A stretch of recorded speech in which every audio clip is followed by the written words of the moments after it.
Buenas tardes, amigos de este canal. Digo buenas tardes porque son las 3 de la tarde. Vamos a tratar de no perder el hilo de esta cuestión en la que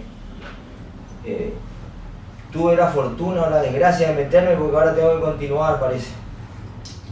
Habíamos dicho en la cápsula anterior, en el bloque anterior, habíamos hablado del proceso, diciendo que era un conjunto de actos concatenados entre sí tendientes a obtener una resolución judicial, que en este sentido sería la sentencia. Quiero ser un poco contradictorio acá porque había hablado de los conceptos, de que hay que tener un concepto siempre, que sería la representación mental de algo, y una definición para saber de qué se habla cuando se habla de ciencia. Pero como el objetivo del canalcito en realidad es brindar los rudimentos de una sencilla praxis, los rudimentos serían los elementos básicos para poder comenzar a ejercer, y no hay ningún misterio ahí. Entonces por ahí voy a decir cosas que todo el mundo yo creo que saben, pero terminan preguntando siempre. Por ejemplo, el tema de los modelos. ¿Tenés un modelo de demanda? Porque hoy vamos a hablar de la demanda brevemente, después vamos a seguir.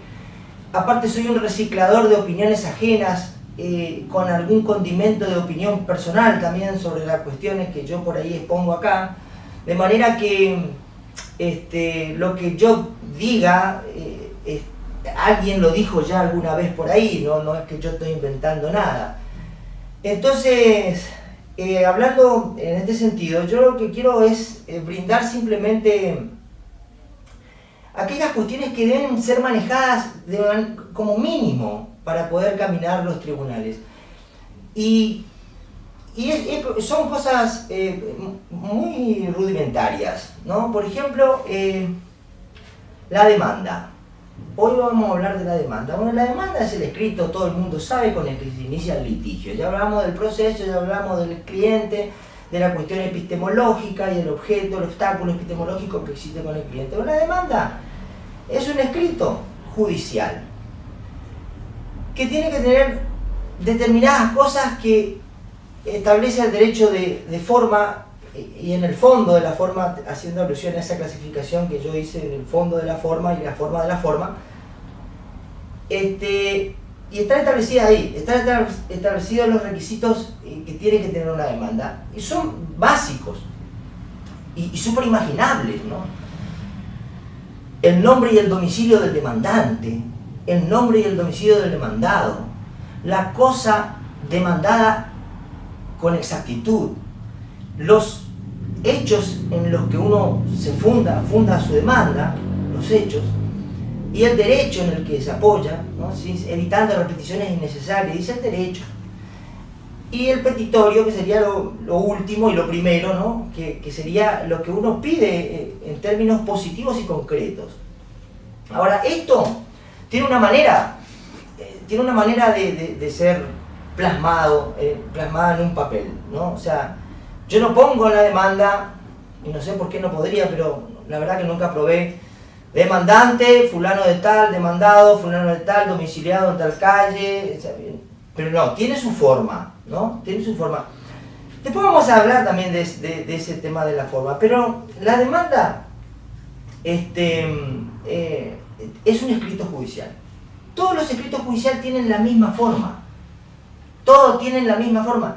Esto es un formulismo que ya está establecido. O sea, tengo el agrado de dirigirme a usted con el objeto de ¿no? Tengo el agrado de dirigirme a usted.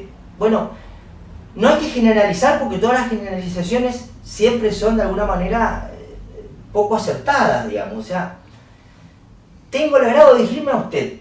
Una vez había un cliente me cayó con una notificación donde lo expulsaron de una asamblea, lo notificaba, dice, tengo el agrado de dirigirme a usted con el objeto de notificarlo de que queda expulsado de la asamblea. El tipo no solamente lo expulsaba de la asamblea, sino que tenía el agrado de hacerlo. O sea, no siempre uno tiene el agrado de dirigirse a alguien en una nota. Podría haber puesto, tendría yo el agrado de dirigirme a usted si no fuera porque me encuentro en la obligación de tener que hacerlo, por ejemplo, pero no. tengo el agrado del crimen, quedó eso establecido. Y todo el mundo dice así, y todo el mundo hace así, todo el mundo escribe así, ¿no? Sí, Banfield lucha por el descenso, dice. No lucha por el descenso, Banfield lucha para no descender seguramente. ¿Cómo va a luchar por el descenso? Pero bueno, la cuestión es que estos formulismos están establecidos. Entonces, de dos maneras, nosotros nos podemos presentar en una demanda, como patrocinantes y como apoderados, en cuya virtud, de esta última forma, tendríamos un poder. Y los encabezados son distintos, obviamente. Si es con patrocinio, que el patrocinio significa, ¿no es cierto?, el apoyo al cliente. Entonces, fulanito de tal por mi propio derecho con el patrocinio letrado del doctor Chapatín, con domicilio real en calle tal, constituyendo el procesal en calle tal, ¿no? Ante vuestra señoría, respetuosamente me presente como persona de derecho, digo. 2 puntos. Y ahí que vengo por este acto a solicitar lo que quieran solicitar. A interponer formal demanda por daños y perjuicios contra fulanito de tal, domiciliado realmente en tal lugar. O sea, el domicilio del demandante y el domicilio del demandado son fundamentales, porque ¿cómo va a llegar la demanda? El nombre y apellido del demandante y el nombre y apellido del demandado también. Entonces, siempre es lo mismo. Una carta documento, por lo general, lleva el mismo enunciado al principio y al final. Le intimo a que en el término perentorio improrrogable de 24 horas de recepcionada la presente, hasta ahí es siempre igual. Tal cosa. Se solicita lo que se intima, y después todo ello bajo estricto procedimiento de iniciar las correspondientes acciones legales, las que tramitarán por la vía judicial pertinente. También está fijo. Entonces, el tema de los modelos. Uno llega a un momento que tiene que dejar de andar detrás de buscar modelos. Modelo de demanda, modelo de carta documento, modelo de... No, porque siempre vas a tener que hacer un escrito de manera urgente para solicitar copia de un expediente, o lo podés hacer en diligencia de manera de puño y letra. Y vas a tener que poner objeto, solicita copia. Fulano de tal, desde los autos caratulados, porque ya está caratulado, expediente número tal que tramita por ante este juzgado civil y comercial número tanto. Ante vuestra señoría me presento y digo, o si ya te presentaste, porque ya tiene número de expediente y todo, y la cosa ya comenzó desde los autos caratulados, que vengo por esta acta a solicitar copia de los presentes obrados con el objeto de tal o cual cosas, todo lo cual prohibido conformidad será justicia. No quiero detenerme mucho en esto porque yo creo que esto tiene que saber todo el mundo, pero sí quiero hacer, porque no tengo mucho tiempo hoy, pero una salvedad con respecto a las características que tienen que tener los escritos judiciales. Un escrito judicial tiene que ser claro, y esto sí es fundamental, tiene que ser claro, porque decía Osorio que un abogado es escritor y 3 veces escritor, porque es historiador, porque debe contar los hechos al juez que no lo conoce. Es novelista, porque le debe poner características a los hechos. No es lo mismo decir, murió un hombre, que murió un padre de familia, cuando realmente era un padre de familia, ¿no? Ahora otra cosa es decir, murió un pobre hombre. Bueno, eso ya es una cuestión subjetiva, ¿no? Tienen que ser impersonales, no tienen que ser objetivos los escritos, no tienen que tener carga emotiva, ¿no? Porque uno cuando recién empieza escribe cosas como lo sostenido por la adversa resbala en el terreno del disparate y se quiere escapar por la ventana al demandado, y todo eso no tiene mucho sentido en realidad. Entonces tiene que ser claro. 3 características, como lo dice el doctor Carbonell, son 3 características las de los escritos judiciales. Tienen que ser claros. ¿Esto qué significa? No abusar de la terminología técnica.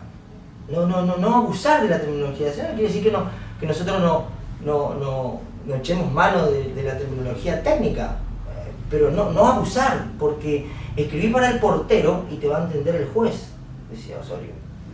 Entonces, claro, hay que ser claro, hay que ser breve. Y acá quiero decir que hay que ir al objeto que nos convoca de manera urgente. Porque hay un proverbio que dice, te escribo largo porque no tengo tiempo para escribirte más corto. Escribir corto por ahí lleva más tiempo, cuando ninguna palabra tiene que estar de más, y no tiene que faltar ninguna ni estar de más, la cosa por ahí se convierte en algo más tedioso y más trabajoso. Entonces, breve. Esto quiere decir ir a la cuestión de manera inmediata. Y tiene que ser útil. ¿Qué significa útil? Útil es brindarle al juez, a este señor que se encarga de juzgar a sus semejantes, los elementos necesarios como por lo menos para que quede en la disyuntiva de tener elementos atendibles de parte de uno de los sujetos del proceso y elementos atendibles también de parte del otro sujeto del proceso, tanto del demandante como del demandado. Porque si yo no lo pongo al juez en una disyuntiva en la que puede decir que sí y decir que no, yo no voy a poder tener una base como para ir a una instancia superior en donde obviamente voy a tener que escribir de otra manera, ya no porque sepan más lo de la cámara o lo de la instancia, lo del alzado, la instancia superior, no. Simplemente porque la instancia lo requiere, porque la cuestión es otra, ¿no?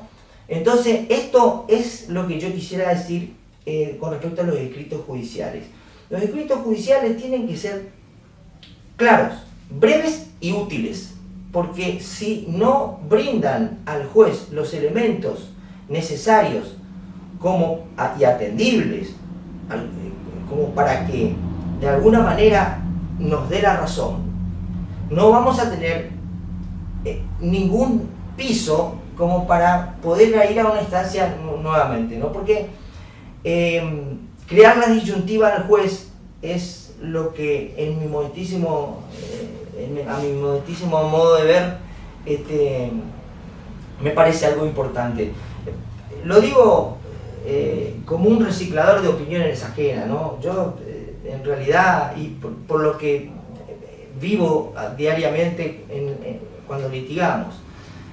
Esto es solamente lo que quería hablar con respecto a los escritos, ¿no es cierto? Y con respecto a la demanda, en principio, ya vamos a ver después que la demanda, siempre está la importancia que la demanda tenga, porque tampoco estamos acá para hablar y hacer la diferenciación entre acción, pretensión y demanda. No, van juntas, ¿no? Bueno, la pretensión es una cosa, la acción es otra cosa, y la demanda como escrito en el que se inicia un proceso es otro, sí, ya sabemos. Pero nos vamos a escudriñar en las concepciones del derecho y demás, porque estaríamos haciendo una carrera de abogacía por YouTube, y no es esa la idea de este canal. La idea de este canal es brindarle al que recién se recibe una seguridad para que pueda caminar y ejercer, porque lo que voy a decir lo digo metafóricamente, ¿no? O sea, no es tan así, porque por ahí van a decir, no es tan así, pero hoy por hoy, para ejercer el derecho, no necesitas ser abogado. Necesitas ser abogado porque tenés que tener un título que avale tu actuar, digamos, obviamente, pero lo que quiero significar es que te pueden dar el título y un pendrive con todos los modelos y vos le cambiás los datos. Entonces, visto la cuestión desde ese lugar, y sí, todo el mundo es abogado mientras no pruebe lo contrario, entonces, claro que sí. Todo el mundo puede ejercer la abogacía. Pero ejercer la abogacía implica algo un poco más grandilocuente que el simple cambio de datos en un modelo, ¿no?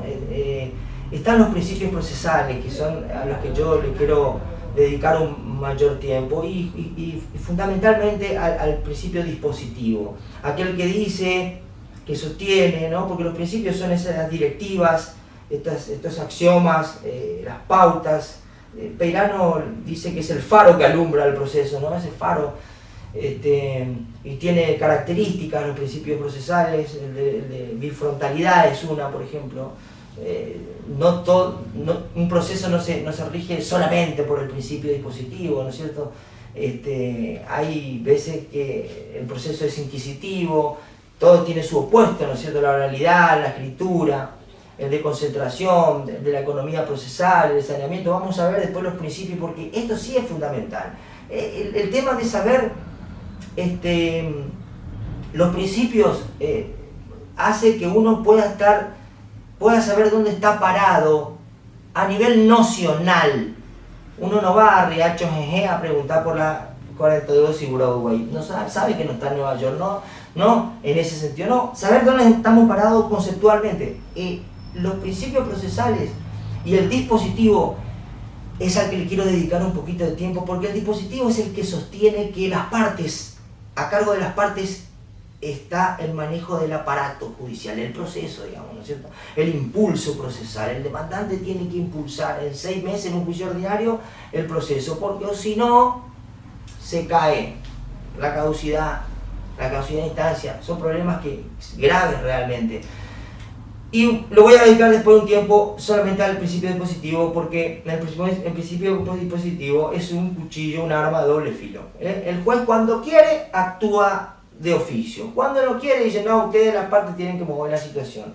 Después el tipo saca una medida para mejor proveer, que después vamos a ver de qué se trata y todo eso. Bueno, básicamente 3 cositas y terminamos. Los escritos, muchachos, que sean claros, breves y útiles. Y nos vemos en la próxima, amigos de YouTube, y suscríbanse, por favor, así tengo algún tipo de incentivo, porque también me hace falta. Chao. Perfecto.